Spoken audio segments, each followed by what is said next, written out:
Incontestablement non encore exploité, le sous-sol camerounais qui est l'un des plus riches du monde est la cause de la sauvage campagne de déstabilisation dont fait face le président Paul Biya et le Cameroun. Le président de la République qui a depuis son accession au pouvoir, fait de la préservation des ressources et richesses naturelles son combat, est de plus en plus l'objet des pressions internationales faussement adossées sur le fallacieux prétexte de sa longévité au pouvoir.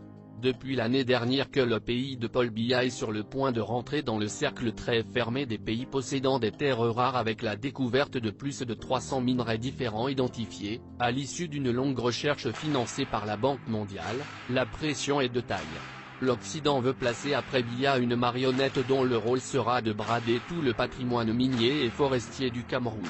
Empêcher la transition pacifique et rompre la stabilité politique est donc la méthode choisie par certaines grandes puissances voraces, comme cela a été le cas en Centrafrique. Car il est plus facile de piller un pays en guerre et éclater en factions de potentats qu'il ne l'est dans un pays stable. Depuis l'année dernière que le pays de Paul Biya est sur le point de rentrer dans le cercle très fermé des pays possédant des terres rares avec la découverte de plus de 300 minerais différents identifiés, résultat d'une longue recherche financée par la Banque mondiale, la pression est de taille. Les chercheurs de la Banque mondiale et camerounais n'en ont dévoilé que 300 espèces avec des gisements immenses. Mais en réalité ce nombre devra tripler lorsqu'ils exploreront les autres régions du pays. C'est à la suite de ça qu'ils pourront établir la carte d'identité du sous-sol du pays de Paul Biya. En 2014, la Banque mondiale a consacré $1 milliard pour dessiner et faire la cartographie minière de l'Afrique. Les cartes géologiques du continent africain sont quasiment vierges. La Banque mondiale veut soi-disant aider l'Afrique à les compléter mais la vérité saute à l'œil si bien que même Stevie Wonder la verrait. L'institution de Bretton Woods y a mis les moyens, $200 millions par an pendant 5 ans, pour une surface équivalente à l'Europe, les États-Unis, la Chine et l'Inde réunis. Les géologues et spécialistes de la Banque mondiale sont au Mali, Niger, Côte d'Ivoire, Cameroun, Gabon, RDC, Tchad, Rwanda, Soudan, Zimbabwe, Kenya, Burkina Faso, Guinée, Burundi etc. Le panorama des multiples découvertes effectuées en Afrique est ahurissant de positivité. Au Nord Mali, le plus grand gisement d'eau douce d'une capacité qui peut garantir la demande en eau de la planète pour 200 ans a été découvert. Sans compter l'or et autres. Pour ceux qui ne savent pas encore, la guerre de demain sera la guerre de l'eau et seul le Nord Mali pourra alimenter tous les pays du monde avec sa grosse nappe phréatique qu'il a sous ses pieds. L'armée française y est depuis confortablement installée dans le cadre de la fameuse et interminable opération Barkhane. Cette digression sur le Mali ne doit pas occulter notre sujet, celui du Cameroun. Précision, comprendre la notion de terres rares. Les terres rares forment un groupe de métaux aux propriétés voisines comprenant le scandium, lithium et 15 lanthanides comme le néodyme et le samarium. Elles sont considérées comme des matériaux stratégiques. La Chine détient le quasi-monopole de l'exploitation des réserves mondiales de terres rares. Les pays possédant les terres rares sont, la Chine, les USA, la Russie, le Brésil, le Burundi. Il est évident de comprendre le statut exécrable qui a été affublé au président Nkurunziza Burundi qui est littéralement déstabilisé. D'après nos sources, la Malaisie et bientôt le Cameroun devront eux aussi être déstabilisés. Il est loisible de constater avec tristesse que les seuls pays déstabilisés dans ce cercle très fermé ne sont que les pays les moins armés. Les pays dits faibles de même niveau de défense que le Burundi et Cameroun. Le fait incroyable est que de tous ces pays qui ont des terres rares, le cas du Cameroun est très spécial et fait peur. Peur qui risque de déclencher un gros clash entre puissances. Une explication existe.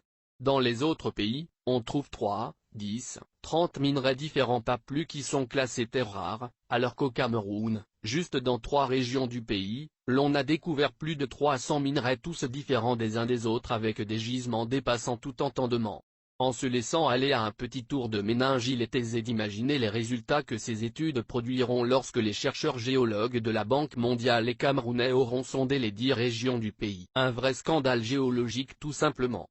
Cette information était gardée secrète par les chercheurs de la Banque mondiale qui avaient découvert ces minerais juste quelques mois après leur entrée en action au Cameroun en 2014. Depuis 2015 ils ont découvert toutes ces richesses en ont informé discrètement l'ABM qui est leur patron et cette même BM mondiale en a informé les multinationales qui sont le vrai patron de la Banque mondiale, que dans un bout de terre en Afrique centrale qui s'appelle Cameroun, ils sont sur le point de découvrir le jardin d'Éden tant recherché. Les seules informations que les géologues de la Banque mondiale donnent à leurs homologues camerounais sont la découverte de gisements d'or à SK, le gisement de diamants, d'uranium et de pétrole dans le nord, les réserves de gaz à Logbaba et Kribi etc. Ils s'en contentent et remontent ces maigres informations à Yaoundé et sont trop contents d'avoir bien bossé. Or le diamant, l'or, l'uranium, le pétrole, le gaz ne sont pas les terres rares. En creusant sous son lit avec un peu de détermination, on peut trouver du pétrole et de l'or.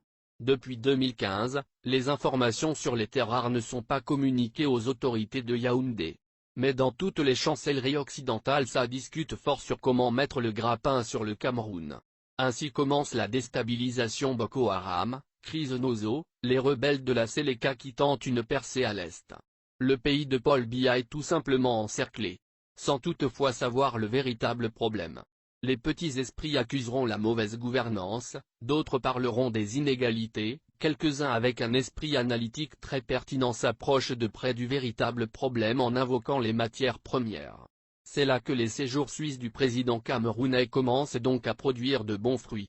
La direction de l'hôtel intercontinental que nous avons approché nous dit que le président camerounais est un client qui rapporte rien que pour sa simple présence à l'hôtel plus de 65% du chiffre d'affaires quand il est là.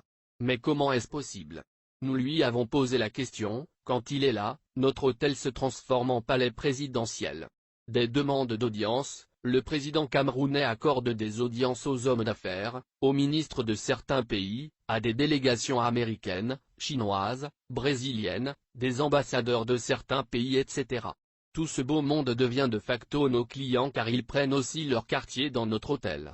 C'est donc en 2018 en Suisse grâce à sa diplomatie silencieuse et des deals qu'il a passés avec un certain nombre de partenaires que cette information sur les terres rares découvertes dans son pays lui a été révélée. C'est donc certains représentants diplomatiques basés à Genève et à Berne accompagnés d'hommes d'affaires qui lui ont dit que depuis la fin d'année 2014 et début 2015, les terres rares ont été découvertes dans votre pays. Monsieur le Président, au nom de notre amitié nous vous livrons ces informations. Et tout ce que vous connaissez comme désordre depuis 2014 à maintenant n'est qu'une suite logique liée à cette découverte. 2 minutes de silence dans sa suite.